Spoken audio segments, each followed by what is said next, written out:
Bismillah ar-Rahman ar-Rahim. In the name of Allah, the Beneficent, the Merciful. All praises to Allah, Lord of the world, the Most Kind, the Most Merciful, Master of the Day of Judgment. You alone we worship, and you alone we ask for help.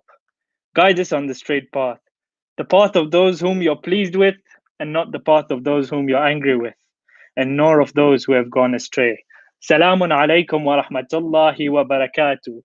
Welcome, our dear viewers, to Mahdi Youth, first program for this Ramadan. This Ramadan, we have decided to do something different, and we'll have a number of different events.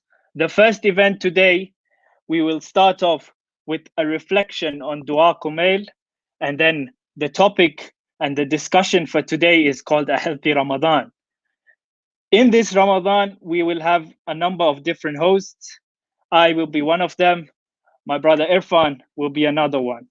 So without wasting any time, I'm going to call upon Muhammad Datoo, and he will start us off with Dua Kumayl reflections.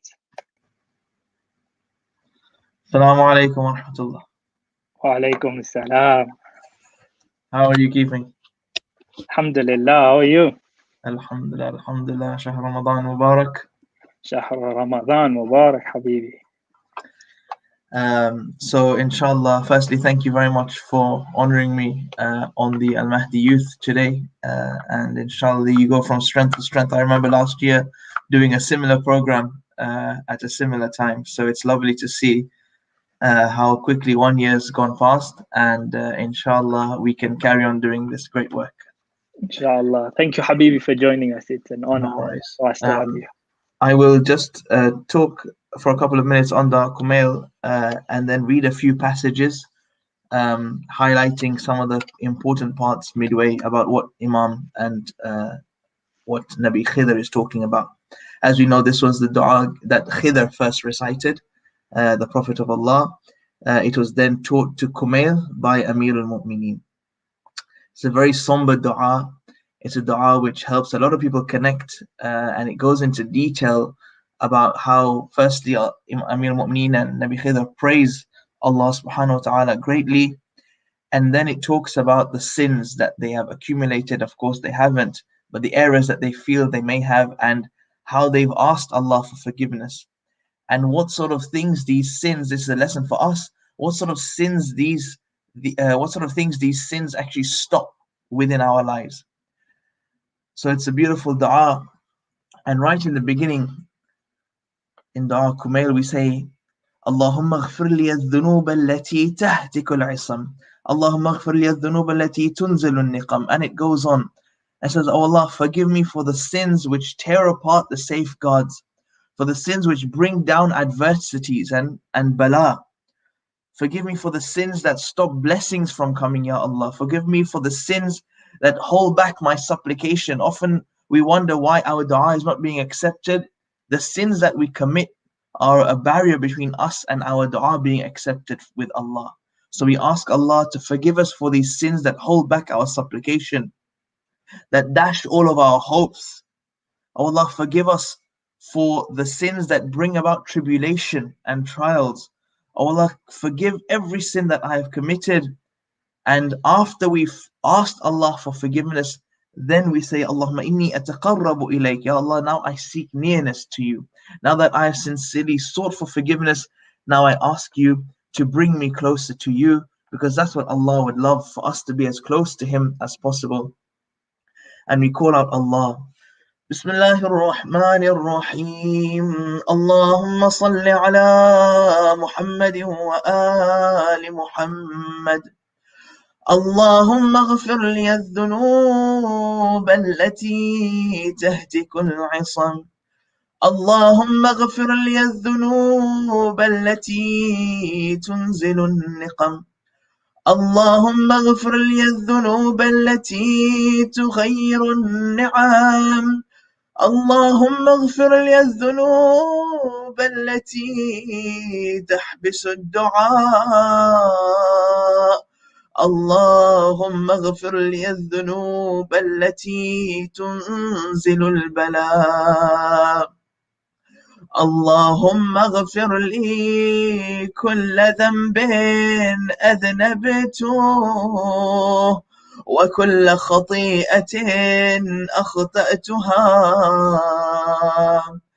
اللهم إني أتقرب إليك بذكرك وأستشفع بك إلى نفسك وأسألك بجودك أن تدنيني من قربك وأن توزعني شكرك وأن تلهمني ذكرك. اللهم إني أسألك سؤال خاضع متذلل خاشع أن تسامحني وترحمني وتجعلني بقسمك راضيا قانعا وفي جميع الأحوال متواضعا.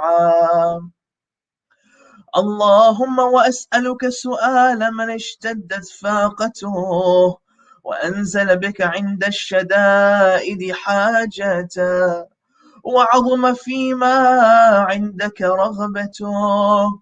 اللهم عظم سلطانك وعلى مكانك وخفي مكرك وظهر أمرك وغلب قهرك وجرت قدرتك ولا يمكن الفرار من حكومتك. اللهم لا أجد لذنوبي غافرا ولا لقبائحي ساترا ولا لشيء من عملي القبيح بالحسن مبدلا غيرك. لا إله إلا أنت سبحانك وبحمدك ظلمت نفسي وتجرأت بجهلي ظلمت نفسي وتجرأت بجهلي وسكنت إلى قديم ذكرك لي ومنك علي. Ya Allah, I have wronged myself and I have been audacious in my arrogance and my ignorance to you. But Ya Allah, it's only you I depend on. There's no one else I depend on. And it's not the fire that I'm scared of, Ya Allah. Nabi Khidr Amir al-Mu'mineen alayhi salam also have said in this dua, it's not that the fire of hell or the torment that I fear, Ya Allah. Ya Allah, suppose that I am able to endure the fire, but how can I endure not gazing upon your generosity? How can I endure being far from you, Ya Allah? Forget about the fire. I don't want to be far from you, Ya Allah. And this is the dua that we have. The love of Allah must be instilled in our hearts. And what better month to do it now and then in Shahr Ramadan, which is now upon us.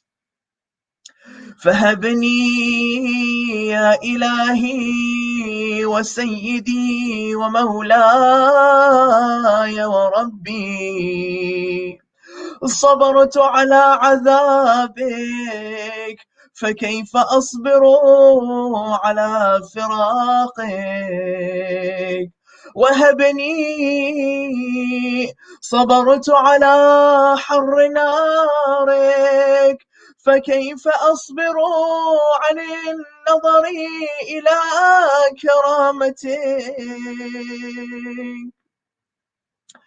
أم كيف أسكن في النار ورجاء عفوك فبعزتك يا سيدي ومولاي أقسم صادقا لئن تركتني ناطقا لأضجن إليك بين أهلها ضجيج الآمنين، ولأصرخن إليك صراخ المستصرخين. I swear sincerely, if you leave me with speech, I will lament before you from the midst of the fire of the inhabitants with the lamentations of the hopeful. I will cry to you, Ya Allah. I will scream to you, Ya Allah, with the cry of those crying for help. I will weep before you with the weeping of the bereft, and I will call upon you. Where are you, O sponsor of the believers? ولأبكين عليك بكاء الفاقدين، ولأنادينك أين كنت يا ولي المؤمنين، يا غاية آمال العارفين. O the goal of the hopes of your knowers, O aid of those who seek assistance, O friend of the hearts. يا غياث المستغيثين، يا حبيب قلوب الصادقين، ويا إله العالمين. O friend of the hearts of the sincere, and O Allah of all the world's inhabitants, can't you see yourself? Glory be to you, my Allah, and yours is the praise, hearing within the fire the voice of a slave surrendered to you.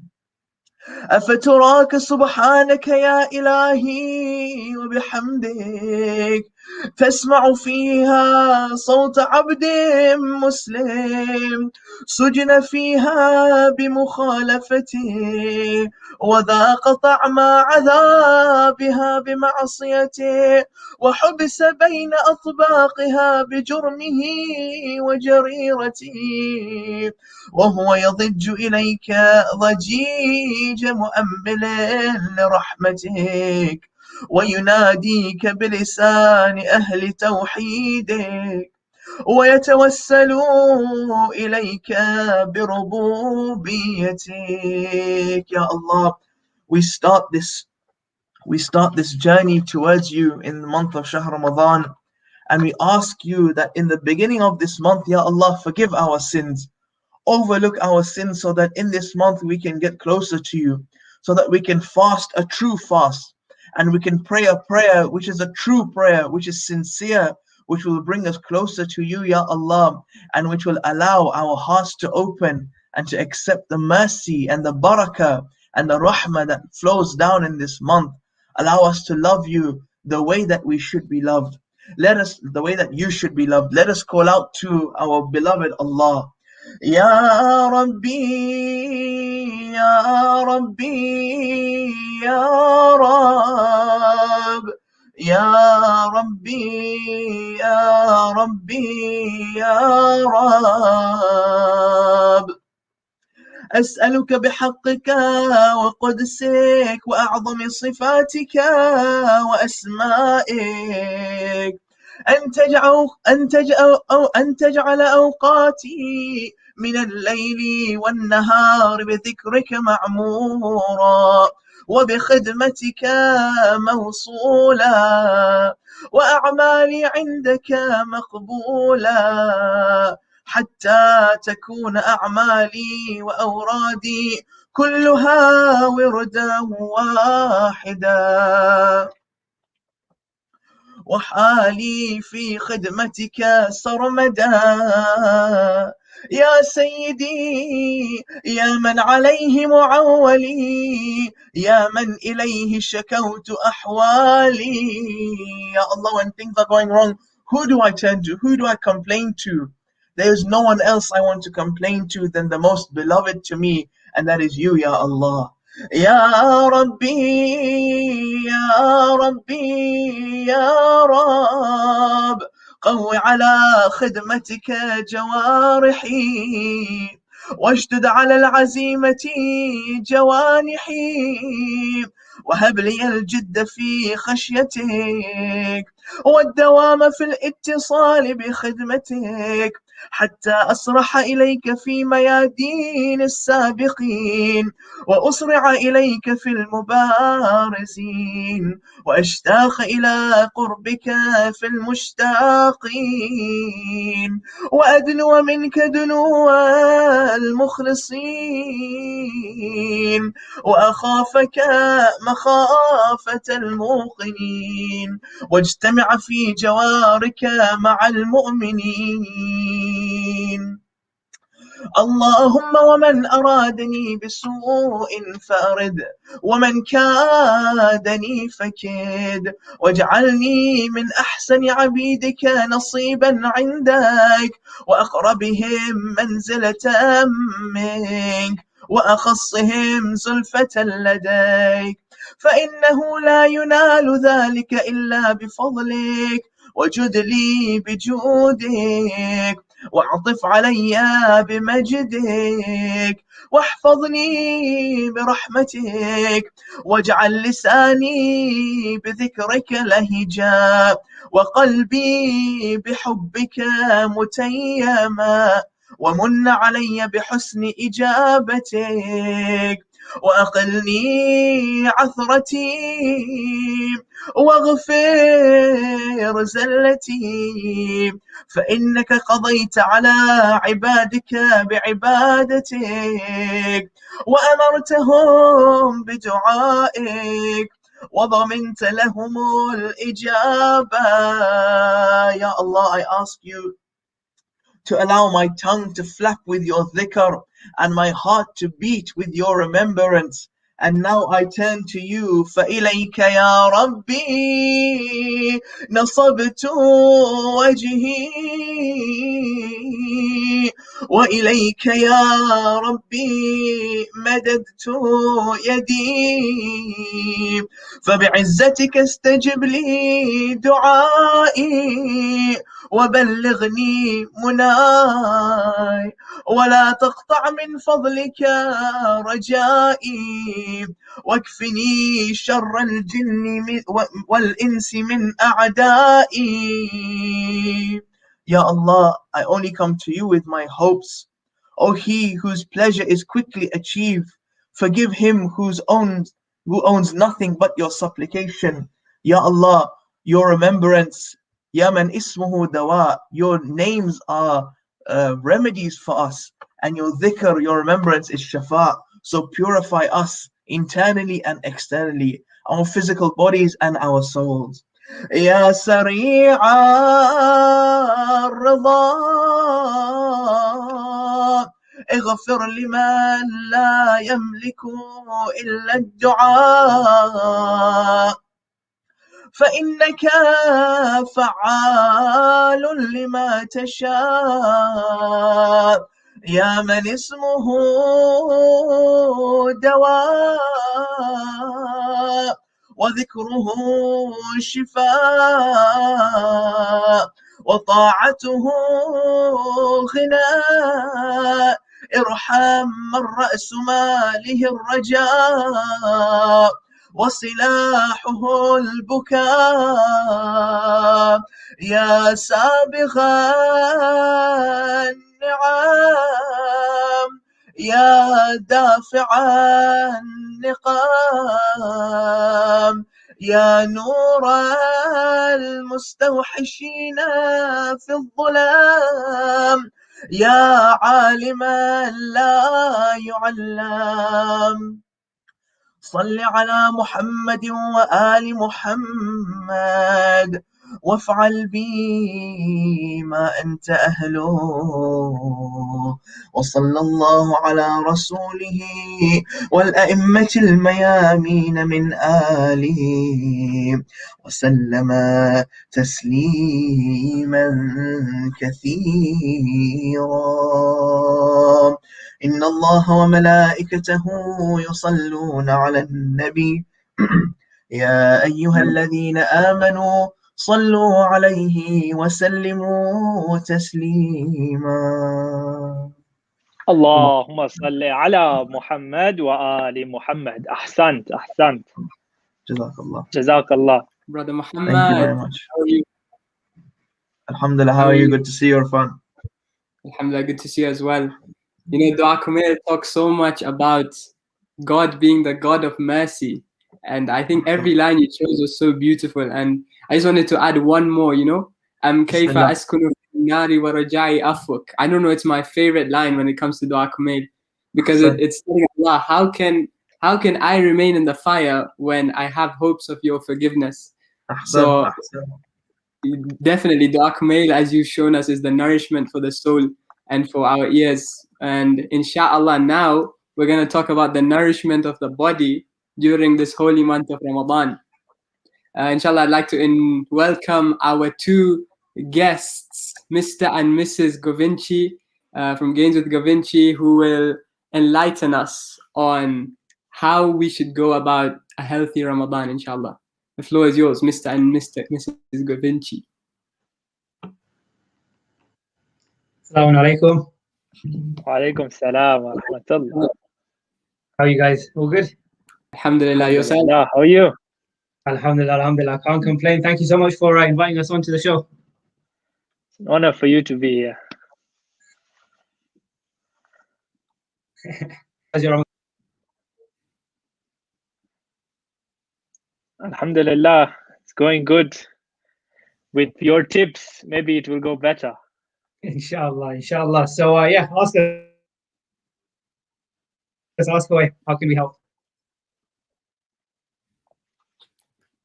Inshallah, maybe we can start with you guys telling us how you got into this whole fitness, keeping healthy, and all this stuff. Inshallah, you can start us off with that, then we can see how to move forward. For sure. Guys, before we carry on, can you hear us clearly? Because I think our Wi-Fi is playing up. It keeps breaking, but I think we can hear you. Okay, fine. Cool. So we'll carry on, and then if there's any problems, just let us know. So, how we got into fitness? I'll start with myself first. So my journey started around 2.5, 3 years ago. I was quite overweight, had a bit of a stomach on me, and I was quite regular in playing football, volleyball, badminton. And I realized when I was playing the sports that I was getting tired very quickly. Like I think 10 minutes into it, I'll be breathing heavy, tired, and I felt like I'd played only like 2-3 hours. So I thought, you know what, something's got to change before it's too late. So I started going to the gym about 5 times a week, changed my diet up and stuff, and alhamdulillah, I got into more interest into the gym. Started picking up interest in how to actually lift weights, the theory too. Alhamdulillah, since then it's picked up into an interest, and now it's turned into a business. So that's my story. That's where I started, and Sam, over to you. Assalamu alaikum. So mine's actually a little bit different. I think quite a lot of people, including myself, just hate, the idea of a gym. I would always wonder, like, why do people want to go into this environment where, you're encouraged to put yourself in pain? Like, I would never understand why, people really enjoy doing that. And then, they would actually get like a, just really like happiness almost out of it. So I would never understand it. And then lo and behold, he asked him into my life and kind of, explained to me that, look, it's not all about pain, to your body. Obviously it is, but actually through the pain, no pain, no gain. As cliche that, alhamdulillah. What about you guys? Do you guys go to the gym? Don't mean to put you on the spot there, so don't worry if you don't. Ali, start us off. Tell us. Okay, sure. So I'm actually training to become an athlete, professional golfer. That's where I'm looking to go. So yeah, gym is quite a bit part of my life. I love going to the gym. I love going for runs. It just clears my mind and it just keeps me going. That's it. So the future, the Koja Tiger Woods, yeah, in the making. Inshallah. We should feel honored to be sitting with him. That's it. Irfan, yourself. This is our Khoja Tiger Woods, inshallah. Inshallah, for myself, I just enjoy sports. I enjoy keeping fit. I want to make sure that in the future of my life, I don't become, immobile and these kind of things. I just want to keep fit throughout my life, inshallah. Yeah, that's the main goal. So yeah, I mean, I know there's so many people who are joining who are probably of different ages. So maybe you can start us off with something about the keeping fit, keeping healthy throughout Ramadan. You can start us off, inshallah. Sure. So I think Ramadan is a time where, because we are not eating during the day, because we're not drinking, it's very easy to have fasted. I'm not going to do any workouts. I'm already drained as it is. But I think it's a time where we can actually pick up the consistency and actually make ourselves more committed, because the harder the times, the stronger you end up becoming. So let's say you haven't eaten, you haven't drunk, whatever, but you still work out. You're proving to yourself that, look, I can still manage despite the circumstances I am in. So our first advice would be that in Ramadan, even if you don't train to the same intensity, the same amount of times, whatever you're doing, even if you do half of what you usually do, keep doing it, because you don't want to break the consistency. Because once Ramadan is over, once Eid is done, we've had all the biryani, mitai, everything, is so hard to start going back. It's very hard. So we would definitely say keep up the consistency during Ramadan. And one other thing I want to say is that your specific goals that you're working in pre-Ramadan, for example, for myself, my goal is to build muscle. So during this month, I don't need to drastically change that goal. All I need to do is kind of change the variables within my training. So for example, if I usually am doing 5 or 6 exercises pre-Ramadan, in Ramadan, I only need to do 3 or 4 and lower the intensity and take a bit more rest period. So whatever your training goal is, just change some variables, make it a little bit easier for yourself, make it a bit more sustainable. So that's my advice for Ramadan training. Samina. So I think Ramadan's actually one of the best, if not the best, time to make a change. Because you know how we have things like New Year resolutions or birthday resolutions. So Ramadan, because we have this massive change of, not eating the entire day, I think, what better place, we've been given this amazing opportunity to make changes for ourselves. And I think, the smallest changes, if we can start that now, inshallah, then later on, exactly as Ilyas said, like after Eid and everything, it will just, inshallah, flow quite nicely. Well, what if someone wants to start and change? If someone has started and has goals pre-Ramadan, what about someone who wants to start? What type of goals do they come up with, and how do they motivate themselves to start? Sure. So, we work with a lot of clients who have never done fitness before. And for GWT, we've come up with a 5-step model to help people when they first engage into fitness. And our 5 steps, what we do when you start is first to acquire purpose. So rather than just blindly going into training, we always tell people find a why behind the what. So there's a famous saying by somebody named Simon Sinek who says people buy why you do and not what you do. And this can be implemented in fitness training as well. So if you just go to the gym for the sake of lifting weights, very soon, when the first hurdle or obstacle comes, you'll see, okay, you're not going to carry on because you have no drive behind you. No, like you're not working towards anything. But if I know, okay, I'm going gym because of this, this is my why. Any hurdle that comes during the journey, I'll keep going. So the first tip for anyone who's new to fitness, we would say find your purpose, find your why. And the second tip that we have is majestic mindset. So training is a lot about psychology. So it's all about what goes on in your mind. So if your mind is not there, your body will 100% not be there. So make sure you're in the right frame of mind when you're engaging in your exercise, in your eating, whatever you're doing. So I think even on that note, even, positive affirmations really help. Like, so many times you'll go into the gym or like, on the golf course or going for a run or like, whatever you do. And, sometimes if you're just having an off day or like you didn't sleep well or you didn't eat well, you'll just be like, oh, I can't do it. But if you just literally tell yourself like, no, actually, okay, fine, I'm not in the best of mood today, but I'm going to give it a go. And then you'll actually realize like, oh, hang on, it was, it all comes from within, right? So I think it's just drilling it into you, which obviously, doesn't happen overnight as much as, I'm sure we'd all love that to happen. Definitely. And this brings me on to our third point of our 5-step model. And this is, in my opinion, my favorite one, and it's instilling realistic positivity. So a lot of the time when we start our fitness journeys, we put a lot of pressure on ourselves. So for example, if my goal is to lose fat, I will tell myself I have to lose it within 3 months. But then when I ask you, why do you need to lose it within 3 months? You'll tell me just because. And just because is not good enough, because what happens then is that you end up putting some pressure on yourself. If you don't achieve that goal, you kind of go into this cycle where you'll stop, then you'll start again. So our next advice would be is to don't expect your results to come within 2 days. It's a lifelong journey. Staying healthy and fit is not like a 6-week thing. You're going to be there forever. So be positive, take your time, don't rush the journey. Our next thing is a plan to action. So a lot of people, they'll go into gym, they'll run, they'll bike, they'll do whatever, but they'll have no structure behind what they're doing. So it will be an aimless kind of session in exercise. But when you don't have a structure, it's very hard to actually make the session effective and productive as well. So the next thing we would say is always have a plan to execute before actually engaging in exercise, or even before you eat anything healthy or whatever. And our last thing is amazing analysis. So this is something you guys must track everything you do, whether you're lifting weights, whether you're running 5K, swimming, whatever it might be. Track what you're doing and always try and beat what you've previously done. So that was quite long-winded, but that is our 5-step model for individuals who are new to health and well-being.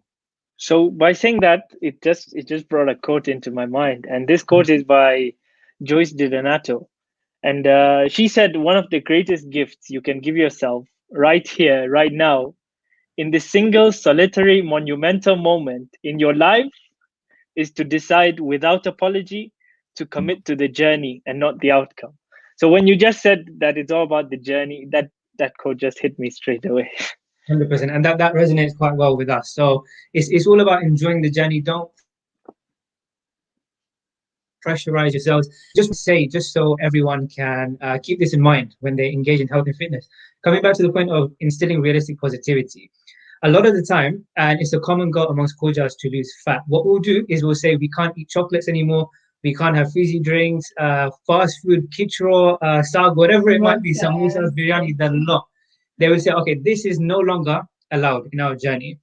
The problem there is that the issue is not with the food. The issue actually lies within ourselves. So what we'll do, we'll end up having about 50 chocolates in one night. We'll put on fat and weight, and then we'll sit there and say, oh, why am I putting on fat and weight? So it's a bit about it's being sensible as well. If you're going to have 50 chocolates, obviously the end result will be putting on fat. However, if you enjoy chocolates and you only have 1 or 2, you will see that in the long run, you can have chocolates all the time, rather than going through a period where you have so many in one go, keep stopping, starting again, and not actually enjoying the journey. So the next thing is eat whatever you guys want, but in proportion, so you actually enjoy the journey. I think it's all about balance, isn't it? Having that, just that understanding within yourself and just being a bit sensible about it. Don't scoff down 5 samosas for a dark time followed by 10 Kit Kats for Daku. 100%. And there's that famous saying, an apple a day keeps a doctor away. So we heavily believe in having a Kit Kat every day. So make sure you follow that as well. Elias, sorry, I didn't get what the last bit you said. Could you repeat the last bit? So there's the famous saying of an apple a day keeps a doctor away. So our theory is have a Kit Kat every day and you'll be sustainable for longer. It doesn't rhyme. It doesn't rhyme, but that's our quote. I guess the most important question that's probably on all the viewers' minds as well is, and it's the most important question, it's how many samosas should we really be eating in Ramadan? Or how much, what would you say is an ideal quantity for, I'd say, fried foods and sweets and sugars and things like that? Honestly, yeah, it's hard to put a number. So again, you see, these kind of questions are very, very much based on an individual circumstances. So for example, if you have diabetes, if you're already overweight, if you exercise, if you don't exercise, it varies from person to person. But our main advice would be don't overeat and don't undereat. So for example, if you've got 3 samosas at home and you want 2 of them, have 2 of them and maybe work it off after, go for a jog, go for a run, whatever it might be. But again, that question can't be given a specific response. I think for anyone who's coming in now, at the bottom it says have a Kit Kat every day. I promise you that's not it. It's all about content. I mean, to all the viewers listening, feel free to write any questions in the YouTube live that you'd like to ask the 2 of them, inshallah.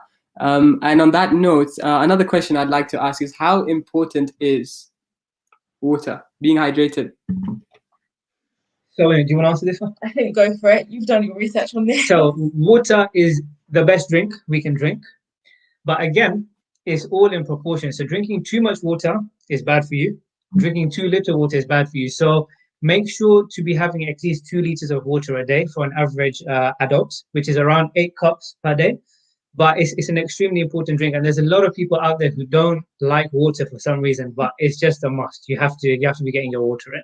100%. I think it's one of those things where like just have a bottle next to you while you're working on your laptop, wherever, and then just every few minutes just have a tiny little sip. That one, a friend of mine actually started that recently, and it really helped her, because otherwise she was only drinking at meal times or just after sports or something. But if it's just there on your table, on your worktop, wherever, just having those tiny little sips throughout the day will obviously accumulate. So hopefully by the end of the day you'll be managed to have the full amount. And Irfan, I see you've got a big bottle, so you can do bicep curls at the same time with the handle.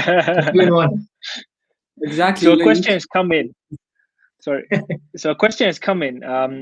How do you get on your daily calorie surplus in Shahr Ramadan when you only have time to eat from iftar till suhoor? How do you get your daily calorie surplus? Yeah, so it is quite hard. We won't lie. So an average adult should be having a man should be having 2,500 calories a day, and ladies should be having, I think it's 1,800 or 2,000 calories per day. So in a window of, let's say, I think in England right now, UK, we have 6 hours to eat. Bear in mind, it's different. Different countries have different eating windows. I see Irfan drinking water. Yeah. We're very offended because we're still fasting.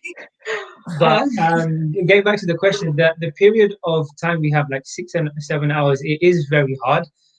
Again, this is advice we don't want to be giving, but to hit your calorie surplus, you will have to be eating quite fatty foods. If you are bulking meaning you're trying to put on weight, trying to put on muscle, and you want to get in your 2,000, 2,500 calories, you need to have calorie-dense meals. And an example of this could be an Oreo milkshake, a large one, which has 1,000 calories. We have done our research. So if eating, yeah. Well, if a Kit Kat has 518 calories, I've done my research as well. So if a Kit Kat has 518 calories and you eat 4 of them, you've reached your calorie surplus, correct? Technically, yeah.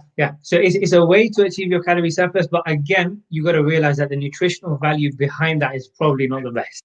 And I think also based on that, like in terms of Ramadan, even people who do have goals of bulking, maybe during this month, because there's such a massive, portion of the day that you're not eating, maybe they can focus on other goals, such as, maybe fat loss or just other things. So for example, strengthening the core, maybe. 100%. That makes sense. And what I did recently is I tried something new this year, is that whilst my goal is to bulk, pre-Ramadan, the 4 weeks leading up to it, I increased my calories throughout the days. So I was hitting about 3,000, 3,500 calories, which now in Ramadan allows me to be in that deficit comfortably and not have to overeat during the window of eating. Because beforehand, you I basically overate, yeah. It's just, I think, seeing just what works for you. Every individual is different. What works for person A obviously doesn't work for person B. You just, it takes a while to figure out what works for you. And I think what some people, myself included, tend to, forget is that if something works for you last year, that does not necessarily mean that it will work for you this year. Life changes, you have different commitments, different working hours, maybe, so it's just really important to understanding the change and just being open to change and, trying out lots of different things to see what works best for you. Nice. There's another question in the chat as well. What's more recommended when building muscle in terms of in Ramadan, working out before iftar or after? GWG, we follow their workouts as well and their nutrition plans. So, and I know there's, there's always like a shake or something to have before we work out or after we work out. So in terms of in Ramadan, what is the most ideal time to work out? To build muscle. Yeah. Muscle one. So because it's specific to muscle, look, there's pros and cons to working out pre-iftar and working out post-iftar. So starting off with pre-iftar, for someone who's trying to bulk, obviously you need to lift heavy. and you're not going to have any food or water in you. So it is going to be really hard to train because you don't have that energy within you. However, training pre-iftar is good because it's done, and then after namaz you can eat, and then there's no need to have a hassle of going to the gym. The con of doing post-iftar training is that if you eat a heavy meal, it's going to take a while to digest, and then you don't really want to be going to the gym at like 12, 1 o'clock, 2 o'clock. So I personally would say, and this is what I'm doing this year, is I'm actually training after iftar, but I'm not having a full-on meal because that allows me to train a little bit earlier, not too late. So I'll break my fast with khajur, banana, and like cornflakes, and then I'll have half a liter of water, and then I'll go to the gym about 45, 50 minutes later. So I'm finding it ideal to train after iftar, but if you're someone who likes to have a big meal at iftar, I would suggest train before, because once you've eaten a big meal, it's very hard to get off the couch and get yourself in the gym or go for a run, whatever it might be. So even for that, we're completely different. When like after Maghrib, after iftar, don't tell me to go to the gym because that's just not happening. So for me, I like to get it done before iftar, just that it's out of the way, and then post iftar I can just like chill really. Yeah. And just one more thing I want to add. This is my first year of training post iftar. Last year, I remember I trained pre iftar, and I think I struggled almost every day because I didn't have the water or the carbs or anything within me. It was really tough. So that's why this year I have chosen to train post iftar. So hearing that, would Ramadan be an ideal time for those who'd like to lose weight? 100%. And you see, Ramadan is probably the best time to capitalize on losing fat and losing weight. So because we're in a calorie deficit as it is, it's the best time to work out and also eat the right kinds of food so you can achieve that goal. And just one thing to clarify on that point, for people, just so they know, there's a difference between losing fat and losing weight. So losing weight has many variables, such as your bone density.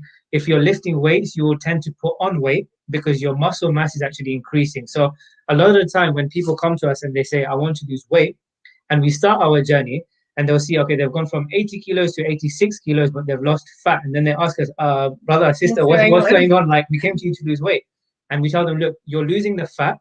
The reason why you're putting on weight is that initially when you start lifting weights, your body's going through like a shock system. So it's absorbing all the muscle and you're putting on bone mass as opposed to actually fat mass. So just make sure when you guys are going out to achieve your goals, setting out your purpose, your structure, whatever it might be, identify between weight loss and fat loss. It's fine to have a weight loss goal, but often weight loss is used when it's actually meant as fat loss. Mm-hmm.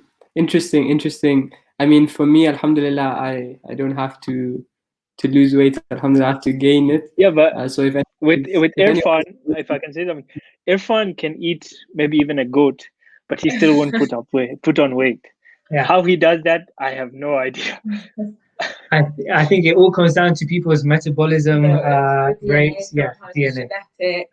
We often undermine the role that genetics plays in our fitness journeys. Like some people, where they deposit fat, for example, I deposit fat a lot around the side of my stomach, whereas somebody else can deposit fat around the legs. So naturally their legs will look bigger, but it's not actually muscular. But for me, when I put on fat, you'll see it around my stomach. So genetics plays a massive part. So for everyone, if you can eat a go or like 3 plates of biryanis and stuff, firstly, you're a very lucky man. Secondly, it just comes down to genetics, and maybe you need to change up your eating style or something, incorporate a bit more training, maybe eat more than one goat, have 3 goats in a row if you want, and maybe that would be the way to put on some weight.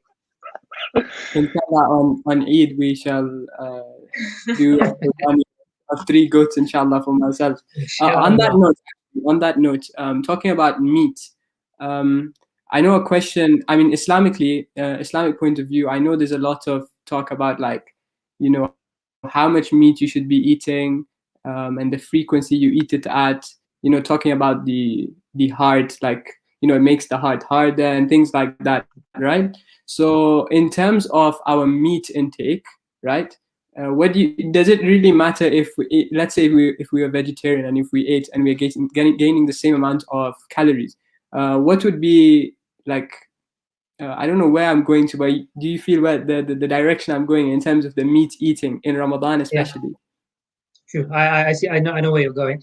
There is a lot of stigma around meat, and obviously from an Islamic perspective, I think it's recommended to only eat meat once every 40 days, if I'm not mistaken. But having meat, again, in proportion, like anything else, is fine. So if you're having meat 6, 7 times a week, maybe you need to cut it down.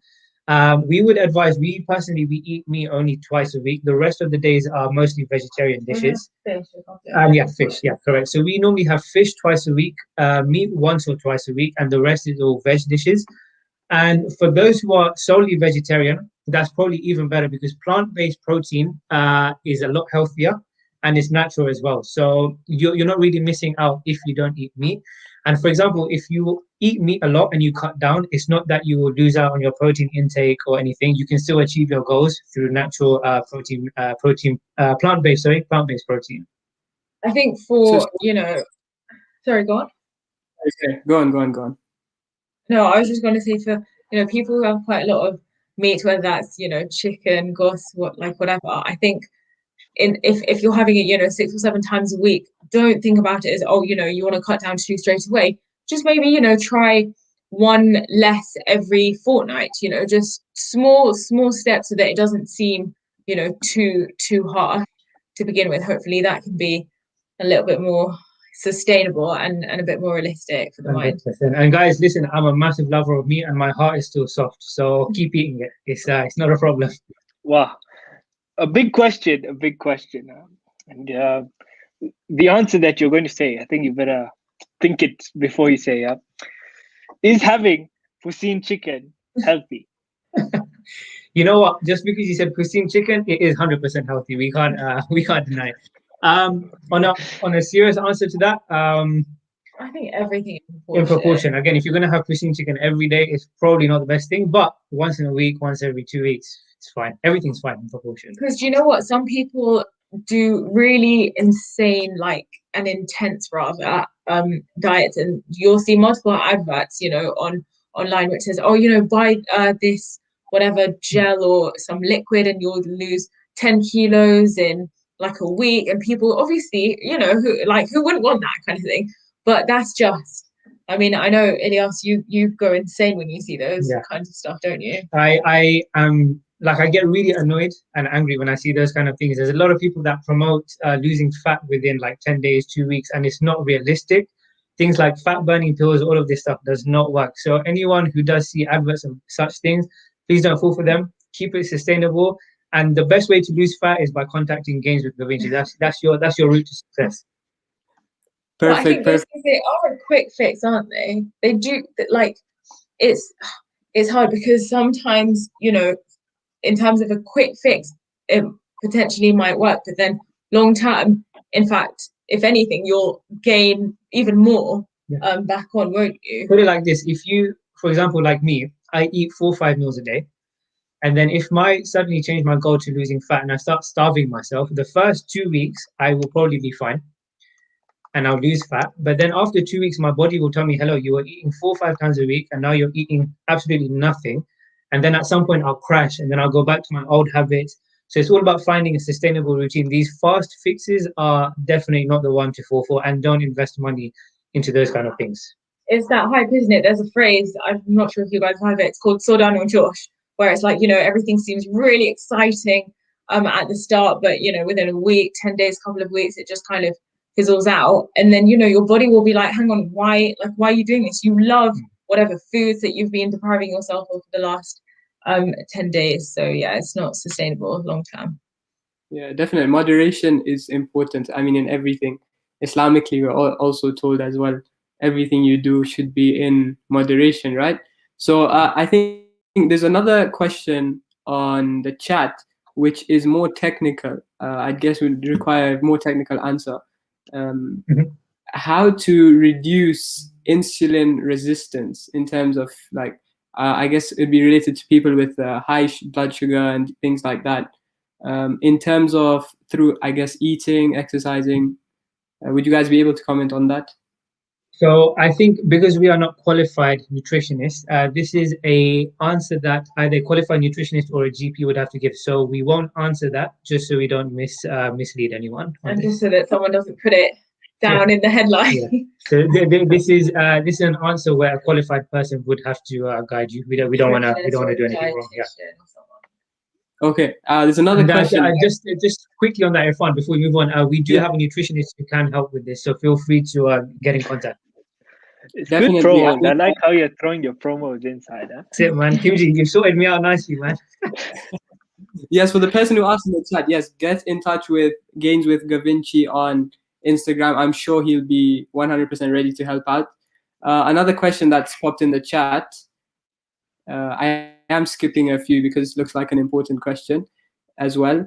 It's directed to the ladies. So for toning purposes, do you recommend a light suhoor or a heavy suhoor?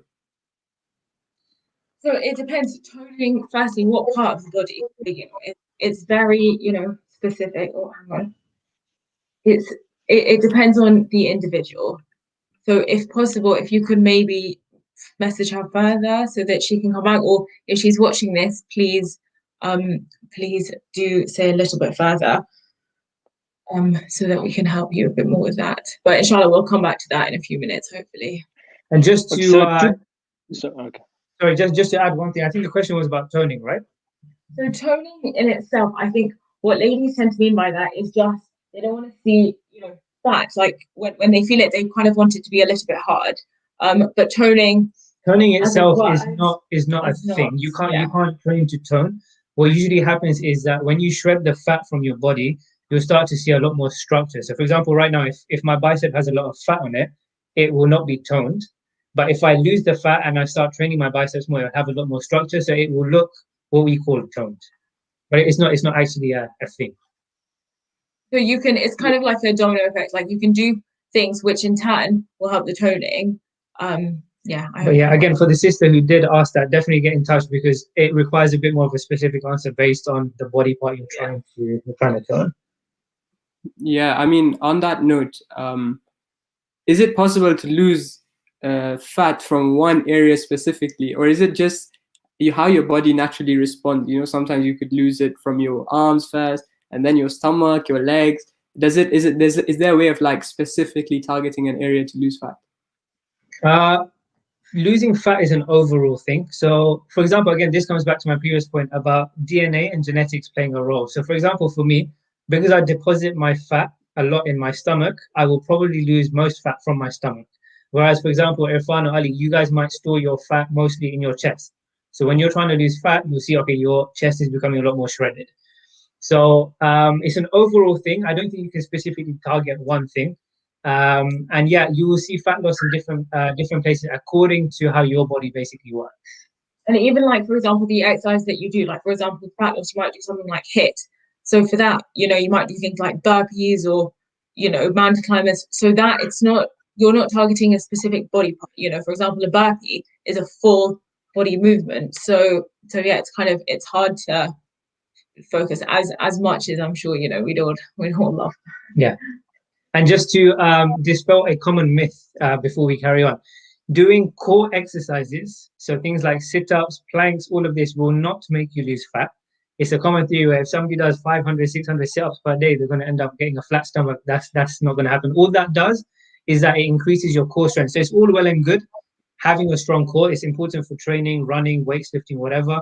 But if you're looking to lose fat, just solely doing core training is not the right thing to do. And again, something that I'm sure loads of us have seen on various platforms such as Instagram, like, do this workout 100 sit-ups a day to lose, all your stomach fat in 7 days.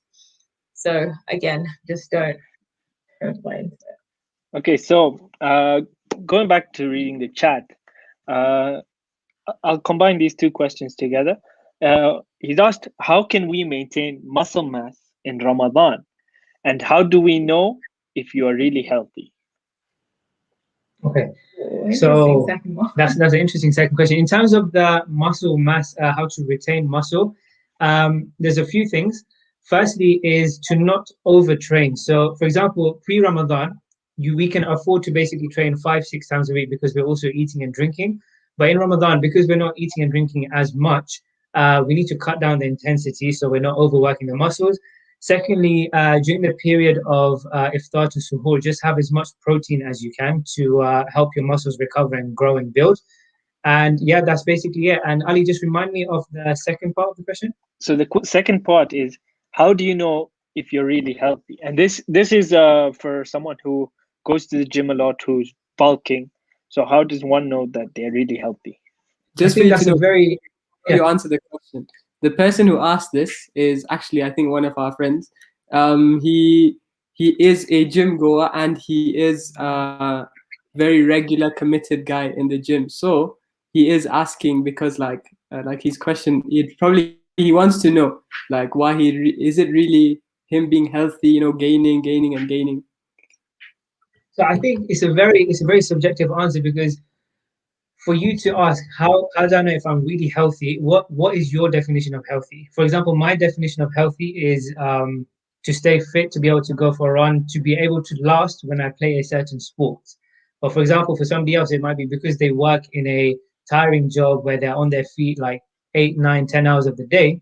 For them, it's like, okay, I'm healthy because I am fine during that period of time. So it's very subjective, but I would say as an overall parameter of being healthy, I would say just being able to walk, staying generally fit, like going for a jog and stuff. You don't get tired too quickly.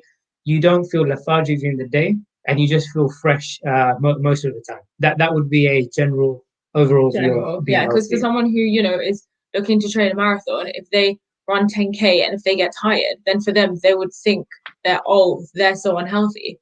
Whereas to someone whose end goal isn't running a marathon, and if they're able to do 10K, that would be like incredible for them. So it's very personal. Someone like Ali, if he can be on a golf course all day without getting tired, that would be amazing for him. But for us, it's very personal.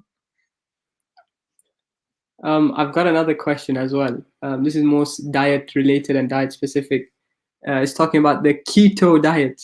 Yeah, so they're asking, how relevant is the keto diet? Is it really practical? Does it really work? Because obviously you are taking out a whole component of nutrition and completely disregarding it for so long. You have major emotional attachments with the keto diet. I'm very passionate when it comes to keto diet. So from a scientific point, from a theoretical point, it 100% works. Keto diet is mostly associated to fat loss and weight loss. So as a theory, as scientific, yeah, 100% works. But when it comes to sustainability, when it comes to enjoying the journey, it is probably the worst diet that one can use, because you're basically asking yourself to have little to no carbs per day. On average, in a keto diet, you can have one bread, which is about 50 calories. And one bread to take you through the whole day is not sustainable, and it won't give you enough energy. So if you're a newbie into fitness, if you haven't built up that consistency, the passion and love for working out and exercising, keto diet will basically throw you off the journey. What you need to do is, if you're trying to lose fat or if you're trying to lose weight, is to first start off by cutting down your portion sizes. So for example, let's say you're eating 5 meals a day, start off by eating 3.5, 4 meals a day, and then slowly bring it down to an amount of portions per day that is sustainable for you. Because what will happen is, if you go from 5 meals a day and suddenly go into a keto diet where you're barely eating anything but salad and leaves and cucumber and whatever, your body will take a hit and you'll crash and you'll no longer enjoy the journey. So from GWT's perspective, whilst the theory of keto diet works, we are strongly against it, unless you're an individual who is committed in a fitness life and you can sustain a keto diet. And I think the word sustainable, like individually, really, is important, because exactly as you said, someone eating 5 meals a day, eventually they need to cut down. Whereas someone who doesn't do many already, it's very subjective. 100%. And Irfan and Ali, I think you both have actually bought a diet plan from GWG, and you've probably seen how we've structured it such that it suits your lifestyle, and it's nothing that's going to be like a 180 lifestyle change. It's something that's sustainable for you guys to actually follow in a day-to-day life. Definitely get in touch with GWG for your workout and your nutrition. Just before we close, I know it's closing in on extra time over there in the UK. We don't want to keep you guys long, and I know I've been drinking water in front of you as well. Let's room for like 1 more, 2 more questions, and then we can close, inshallah. So Ali, do you wanna ask something, or actually I can ask something because it's actually Go related for to it. me as well. So, and it's been asked personally to us, is that how is the best way to gain weight for someone like me, who, however much I eat, I don't grow? Someone has asked that, and I feel it relates to me as well. So it is an important question, and it affects many people. So how do we gain weight? Honestly, and as it's easier said than done, you have to keep eating more. It's all about that calorie surplus. So your body is basically adjusted to a base calorie intake. So, for example, Irfan, an average adult should be having 2,500 calories. And let's say right now your body is taking in 2,000 calories per day. So your body is settling at 2,000. If you eat more, your body will be like, okay, this is too much for me. That is what you actually need when you're trying to put on weight. So you need to push your boundaries in a sustainable way. Again, all about sustainability. So, for example, track your calories, and let's say per day you're eating 2,000 calories. The week after, aim to have 2,150 calories every day, and slowly push yourself up, and you'll see that you'll start to put on weight. And again, if that doesn't work, because I know a friend of mine who actually struggles to put on weight, he actually had to go see a doctor, because sometimes it is actually a condition where people can't put on weight. So if you've tried uh, uh, being in a calorie surplus and that doesn't work, then definitely go see a GP or doctor or whatever, and they can guide you more on that. Definitely. Ali, would you like to ask something before we close? Well, just something like you said something about moderation. So a question that came up was soft drinks. If you have soft drinks in moderation, is it okay? 2-3 times a week, is that moderation? Is once a week moderation? How does that work? Shall I answer this one? Go for it. So moderation is again very subjective based on the lifestyle you lead. So for example, I know people that have 2-3 soft drinks a day. So moderation for them could maybe be by starting off with one fizzy drink a day and then cutting down to maybe 2-3 times a week. If you're somebody who has 2-3 fizzy drinks a week, maybe you can cut down to 1 or 2 a week, and that's your moderation. So again, if you're having a fizzy drink once or twice a week, even 3 times a week, we personally don't think it's going to have a major impact on you, because you have to see in proportion to what you're doing outside of the fizzy drink. So are you working out? Are you eating healthy overall? If you're doing all of that, then that 1 or 2 cans of Pepsi, Coke, whatever it might be, is not going to do anything. Yeah, I think if you're someone who has 2 or 3 cans a day and then absolutely no exercise, then there will be obviously something to work on. But if you're having it maybe once a week, on the weekends when you're out with friends and everything, but during the rest of the week you are healthy, you're going to the gym, etc., you're doing your sports, then because you need to reward yourself as well, right? You can't just cut things like the so-called bad foods such as chocolate, sweets, Coke, like whatever. You can't cut that out of your life, because we don't believe in that. There's no such thing as bad foods. Chocolates, fizzy drinks. I don't know, Irfan, Ali, you tell us your cravings, like dona, I don't know, pushing chicken for kimchi. All of these things are not bad foods. What's bad is the fact that we overconsume these at times. So let's not label foods as bad. It's us that we need to control how much we eat. And before we close, we just want to stress on one thing, that when you engage in a health and well-being journey, remember, it's something you need to look forward to. When you go out for a run, you go out for a swim, or you go gym, you can't not look forward to it. You need to actually look forward to it. When you have a healthy meal like fruits, veg, whatever it might be, you need to actually enjoy the journey, as opposed to sitting there and being like, I can't wait to come out of this journey. Because if you go in with that mindset, we are telling you within 2 or 3 weeks, the journey is going to come to an end. So find a way where you can enjoy the journey, still eat and drink things you like, and see the journey as a lifetime, as opposed to maybe 2 or 3 weeks. It's really exciting at the start. You have this hype that, I'm never going to eat chocolate again for the rest of my life. But, in a couple of weeks' time, you'll be like, okay, this isn't worth it. And I think that goes back to our, earlier point, which is have a purpose. Because if you have this purpose, every time, you think you can't be bothered, or, you don't feel like it, if you remember actually why you're doing what you're doing, then hopefully we strongly believe that will be the push to keep you going, is just having that purpose and knowing your why. 100%.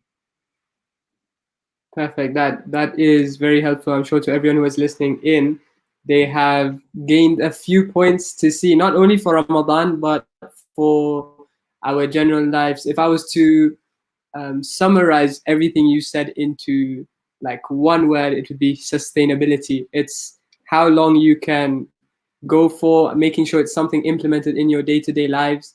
Yeah, I guess that's what it is. And thank you again so much, you guys, for enlightening us on this topic, because personally, working with community and understanding our community, we kind of disregard this area of our lives, this area of food, nutrition, working out. You know, we say, oh yeah, we're walking down the stairs, up and down the stairs so many times every day. Yeah, that's our workout for the day. So it's definitely helpful. Before I close, Ali, would you like to add on anything? Yeah, no, I'd just like to say I've known Ilyas for about 4 years, maybe, When we went since Jat in 2017, yeah? 2017, correct. 5 years. So he's just been awesome. He's just taught me a new mindset. This program has made me look at training in the Ramadan different, in a different way, to push yourself, but to also push yourself with moderation, to eat, but with also eat with moderation. And again, we'd really like to thank you for coming on to the show. It is an honor for us to have you. Thank you so much, guys, for having us on. It was a pleasure for us as well. And inshallah, we look forward to many more of these where we can enlighten the members on how to have a sustainable lifestyle. So I think you guys will always hear us for the rest of our life. Sustainable, sustainable, sustainable. Sustainable, moderation, and balance. That's it. Definitely. Yeah, definitely. Whoever tuned in, whoever's still listening, thank you so much for joining as well and listening to us. Be sure to give your feedback on admin@almahdiyouth.com or on our Instagram, inshallah, al_mahdi_youth. Also, we have a website up now, www.almahdiyouth.com, as you can see in the banner. We are going to be updating people on the website, so you can get on the website, join our mailing list. Whenever we have programs, you can hear about us. And definitely, we love having people like GWG on the show because we benefit so much from them. Today, we learned about the nutrition of our soul and the nutrition of our body. And it's a perfect start to Ramadan, inshallah. Before we close, Al Mahdi Youth have been trying our best to grow and become better, inshallah. So, and obviously there is a financial side to our work. So we request that if you can donate to Al Mahdi Youth through our website or getting in touch with any of the admins, and inshallah, we hope you all have a blessed Ramadan. We hope this program has started you off with a good Ramadan, see how to lead yourself into a healthy Ramadan. And I think that's it for me. It started raining here. I know you can barely hear me. So Ali, you can close us off, inshallah. Yeah, just like everyone said, thank you so much. We appreciate you guys. We appreciate you, the viewers. We have many programs coming up. Our next program will be on Zoom. Every Friday we'll have a quiz, and on Saturday we'll have what we call the Shaky Night with Mullah Ali Al-Najjar. So be sure to tune in, to watch out for the spaces on our Instagram and on our website. And inshallah, we'll see you all in the next program.